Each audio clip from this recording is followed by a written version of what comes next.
ಸಮಸ್ತ ನಾಡಿನ ಕಾನಿಪ ಧ್ವನಿ ಪದಾಧಿಕಾರಿಗಳು ಹಾಗೂ ಸದಸ್ಯರುಗಳಿಗೆ ಬಂಗ್ಲೆ ಮಲ್ಲಿಕಾರ್ಜುನ್ ಮಾಡುವ ನಮಸ್ಕಾರಗಳು. ಈಗಾಗಲೇ ತಮಗೆಲ್ಲ ಗೊತ್ತಿರುವಂತೆ ಲೋಕಸಭಾ ಚುನಾವಣೆ ಪ್ರಯುಕ್ತ ರಾಜ್ಯಾದ್ಯಂತ ಈಗ ನೀತಿ ಸಂಹಿತೆ ಜಾರಿಯಾಗಿದೆ, ಕೋಡ್ ಆಫ್ ಕಂಡಕ್ಟ್. ಬಹಳಷ್ಟು ಸಮಸ್ಯೆಗಳ ಸರಮಾಲೆಯಲ್ಲಿ ನಮ್ಮ ಕಾನಿಪ ಧ್ವನಿಗೆ ಇದೊಂದು ಚಾಲೆಂಜ್ ಇಶ್ಯೂ ಆಗಿ ಎಂಥ ಸಂದರ್ಭ ಬಂದ್ರೂ ಈ ಕಾರ್ಯಕ್ರಮ ಆ ಡೇಟಿಗೆ ನಡಿಲೇಬೇಕಂದ್ಬಿಟ್ಟು ಒಂದು ಪಣ ತೊಟ್ಟು ಇವತ್ತು ನಾನು ನನ್ನ ಪದಾಧಿಕಾರಿಗಳು ಹಾಗೂ ನೆಲಮಂಗಲದ ಪದಾಧಿಕಾರಿಗಳೆಲ್ಲ ಹಗಲಿರುಳು ಶ್ರಮಿಸ್ತಾ ಇದ್ದೀವಿ. ಈ ಒಂದು ನಿಟ್ಟಿನಲ್ಲಿ ಈಗಾಗಲೇ ನೆಲಮಂಗಲದ ತಹಸೀಲ್ದಾರ್ ಹಾಗೂ ಪೊಲೀಸ್ ಇಲಾಖೆ ವತಿಯಿಂದ ಈ ಒಂದು ಕಾರ್ಯಕ್ರಮಕ್ಕೆ ಪರವಾನಗಿಯ ಪತ್ರವನ್ನು ಸಹ ಪಡೆದಿರುತ್ತೇವೆ. ದಿನಾಂಕ 23/3/2024 ಆಗಮಿಸುವ ಸಮಸ್ತ ರಾಜ್ಯದ ಪತ್ರಕರ್ತರಿಗೆ ಉಳಿದುಕೊಳ್ಳಲು ಹಾಗೂ ರಾತ್ರಿ ಊಟದ ವ್ಯವಸ್ಥೆ ನೆಲಮಂಗಲದಲ್ಲಿ ಏರ್ಪಡಿಸಲಾಗಿದೆ.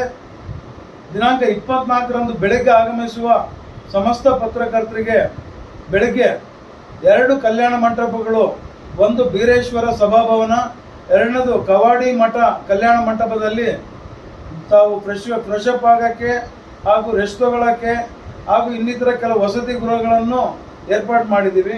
ಜೊತೆಗೆ ಬಂದಂಥ ಪ್ರತಿಯೊಬ್ಬ ಪತ್ರಕರ್ತರಿಗೆ ಟಿಫನ್ ಇರ್ಬೋದು, ಊಟದ ವ್ಯವಸ್ಥೆ ಇರ್ಬೋದು, ಮತ್ತಿತರ ಟೀ ಕಾಫಿ ಇರ್ಬೋದು, ಇದನ್ನೆಲ್ಲವನ್ನು ಕಾರ್ಯಕ್ರಮ ನಡೆಯುವ ಸ್ಥಳವಾದ MVM ಕನ್ವೆನ್ಷನ್ ಹಾಲ್ನಲ್ಲಿ ಏರ್ಪಡಿಸಲಾಗಿದೆ ಅಂದ್ಬಿಟ್ಟು ಇವತ್ತು ರಾಜ್ಯದ ನಮ್ಮ ಕಾನಿಪ ಧ್ವನಿ ಸದಸ್ಯರೆಲ್ಲರಿಗೂ ಮಾಹಿತಿ ಕೊಡ್ತಾ ಹೆಚ್ಚಿನ ವಿವರ ನಾಳೆ ಲೊಕೇಶನ್ ಇನ್ನಿತರ ಇದನ್ನೆಲ್ಲ ನಮ್ಮ ಗ್ರೂಪ್ಗಳಲ್ಲಿ ಶೇರ್ ಮಾಡ್ತೀನಿ, ಎಲ್ಲಿ ಬರಬೇಕು ಎಲ್ಲಿ ಉಳ್ಕೊಳ್ಬೇಕಂತ. ಇದ್ರ ಜೊತೆಗೆ ಇವತ್ತೇನು ನಿಗದಿ ಆದಂಥ ಇವತ್ತು ವೇಳಾಪಟ್ಟಿ ಅಂತ ನಿಗದಿ ಆಗಿರೋ ಕಾರ್ಯಕ್ರಮ ಯಾವುದೇ ಕಾರಣಕ್ಕೂ ಬದಲಾಗೋದಿಲ್ಲ. ಅದೇ ದಿನಾಂಕ ಅದೇ ಇದಕ್ಕೆ ನಡೀತೈತೆ. 24/3/2024 ಬೆಳಗ್ಗೆ 10 ಗಂಟೆಯಿಂದ ಪ್ರಾರಂಭ ಆಗುವಂಥ ಈ ಕಾರ್ಯಕ್ರಮಕ್ಕೆ ಖ್ಯಾತ ಜಾನಪದ ಗಾರುಡಿಗರಾದಂತಹ ಗುರುರಾಜ್ ಹೊಸಕೋಟೆ ಇವರಿಂದ ಜಾನಪದ ಒಂದು ಸುದೇನ ಹರಿಸ್ತಾ ಇದ್ದಾರೆ. ಜೊತೆಗೆ ಅಂದಿನ ಕಾರ್ಯಕ್ರಮದ ಪ್ರಮುಖ ರೂವಾರಿ ಹಾಗೂ ಪ್ರಮುಖ ಆಕರ್ಷಣೆ ಇಂದಿನ ಸುಪ್ರೀಂ ಕೋರ್ಟ್ನ ನ್ಯಾಯಾಧೀಶರು, ಜೊತೆಗೆ ಲೋಕಾಯುಕ್ತರು ಮುಖ್ಯಸ್ಥರಾದಂತಹ ಶ್ರೀಮಾನ್ ಸಂತೋಷ್ ಹೆಗ್ಡೆ ಸಾಹೇಬರು ಈ ಕಾರ್ಯಕ್ರಮದ ಉದ್ಘಾಟನೆ ಮಾಡಿ ನಮ್ಮೊಂದಿಗೆ 2 ತಾಸು ಕಳೆಯಲಿದ್ದಾರೆ.